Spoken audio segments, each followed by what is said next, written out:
Baik, selamat pagi, siang, sore, dan malam bagi yang mendengarkan.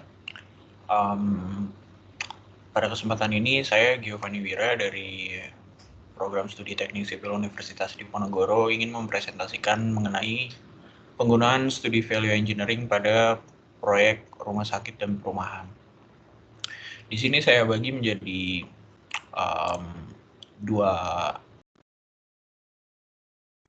tiga outline. Yang pertama adalah pendahuluan, yang kedua adalah metode studi value engineering itu sendiri, dan yang ketiga adalah rangkuman dari hasil studi value engineering tersebut. Kita masuk ke bagian yang pertama, yaitu bagian pendahuluan. Jadi pada umumnya tujuan studi VE ini adalah untuk mereview dokumen desain agar dapat dilakukan pengoptimalan biaya. Jadi ketika konsultan desainer memutuskan desain-desain yang akan dia gunakan, di sini tujuan studi VE adalah sebagai bahan pertimbangan tambahan bagi konsultan desainer untuk dalam pengambilan keputusan-keputusan yang akan diambil dalam penentuan desain. Jadi dari studi VE ini ada terdapat 127 ide, di mana 55 diantaranya akan dikembangkan lebih lanjut.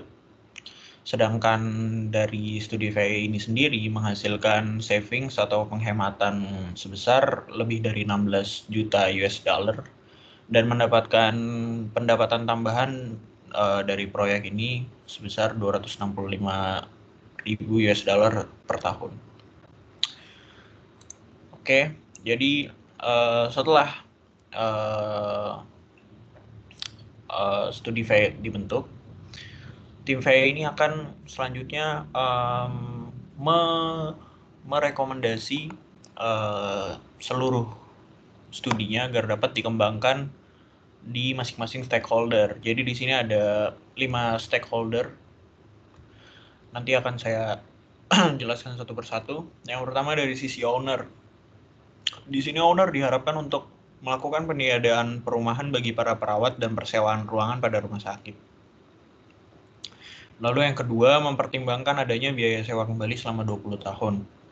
Lalu untuk stakeholder arsitektur, yang pertama adalah tim VE merekomendasikan tim arsitektur untuk mengulas ulang desain partisi interior seluruh bangunan. Yang kedua, untuk perumahan dilakukan adanya peniadaan balkon dokter, lalu penggunaan kanopi yang lebih murah, serta mengeliminasi basement di bawah muka air dan menggunakan panel eksterior yang lebih murah. Lalu untuk bangunan yang rumah sakit, dilakukan perubahan ketebalan panel eksterior dari 7 inch menjadi 5 inch. Kemudian yang keempat, meninggikan level pada basement. Dan yang terakhir adalah merevisi lantai granit untuk menggunakan material yang lebih murah. Lalu yang ketiga, ada struktural. Tim VE melakukan rekomendasi bagi tim struktural untuk melakukan revisi ulang pada sistem flat slab, meninggikan tinggi antar lantai, menyederhanakan slab pada lantai dasar dan basement. Kemudian untuk mekanikal, menggabungkan limbah sanitasi dan saluran pembuangan, mempertimbangkan peniadaan pabrik pengolahan limbah. Di sini sebenarnya ada alternatif lain ya. Jadi pabrik pengolahan limbah ini ditiadakan karena ada alternatif lain yang dirasa lebih efisien untuk dilakukan. Yang ketiga adalah mempertimbangkan adanya penyediaan chilled water thermal energy storage system, menaikkan suhu muka air dari 42 derajat Fahrenheit menjadi 46 derajat Fahrenheit, mengatur suhu ruangan pasien sebesar 65 derajat Fahrenheit, dan menggunakan sistem udara sentral pada ruangan umum pasien. Dan yang terakhir ada stakeholder dari elektrikal. Rekomendasi yang diajukan untuk mereka adalah mengkonfigurasi ulang sistem distribusi listrik. Jadi distribusi listrik dari keseluruhan proyek ini diharapkan seluruh tegangannya dapat didistribusikan secara maksimal ya bagi ruangan-ruangan yang membutuhkan. Lalu mengganti fixture lens parabolik menjadi prismatik serta balas dengan faktor tegangan tinggi. Lalu ini sebenarnya rekomendasi yang dilakukan adalah mengkonfigurasi ulang pencahayaan di seluruh bangunan dengan tujuan untuk mengurangi jumlah lubang lampu. Lalu memusatkan sistem UPS dan merubah tegangan listrik normal dari 280 volts menjadi 380 volts. Yang kedua ada metodologi yang digunakan. Jadi metodologi ini sebenarnya ada dua fase, ada pre-study dan study. Di mana di fase pre-study, kegiatan yang dilakukan adalah dilakukannya manajemen peserta studi. Jadi seluruh tim value engineering akan dikumpulkan dan kemudian akan dibagikan job desk-nya masing-masing. Lalu ada kegiatan pengulasan dokumen, pengumpulan informasi, serta data biaya proyek. Jadi ini masa pre-study, lalu yang kedua adalah masa studi. Masa studi value engineering ini dibagi menjadi 6 fase. Ada fase informasi, kreatif, fase penilaian, fase pengembangan, fase presentasi, dan fase pelaporan. Untuk yang pertama, fase informasi. Jadi kegiatan yang di sini yang dilakukan adalah penyediaan informasi desain oleh konsultan desainer manajer proyek. Jadi seperti yang sudah saya sebutkan di awal, konsultan desain akan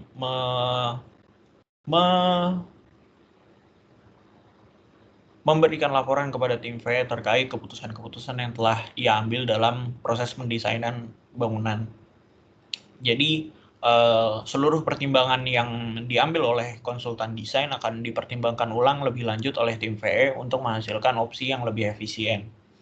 Lalu dilakukan adanya pendataan estimasi biaya awal, data historis proyek, dan latar belakang proyek itu sendiri, serta dari sini akan dapat dilakukan pengembangan model biaya. Lalu masuk ke fase yang kedua, ada fase kreatif. Jadi kegiatan yang dilakukan di sini adalah dari informasi yang telah dikumpulkan pada fase informasi tersebut akan dilakukan ide-ide yang akan dibuat daftar-daftar ide yang dibuat oleh tim VE dengan tujuan untuk mengoptimalisasi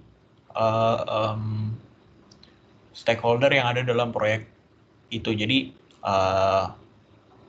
di fase ini tuh daftar ide yang dibuat itu sebebas-bebasnya, tidak ada batasan apapun, tidak ada penilaian apapun. Jadi di sini tim VE diharapkan untuk berkreasi sebisa mungkin agar menghasilkan banyak opsi yang akan dipertimbangkan lebih lanjut.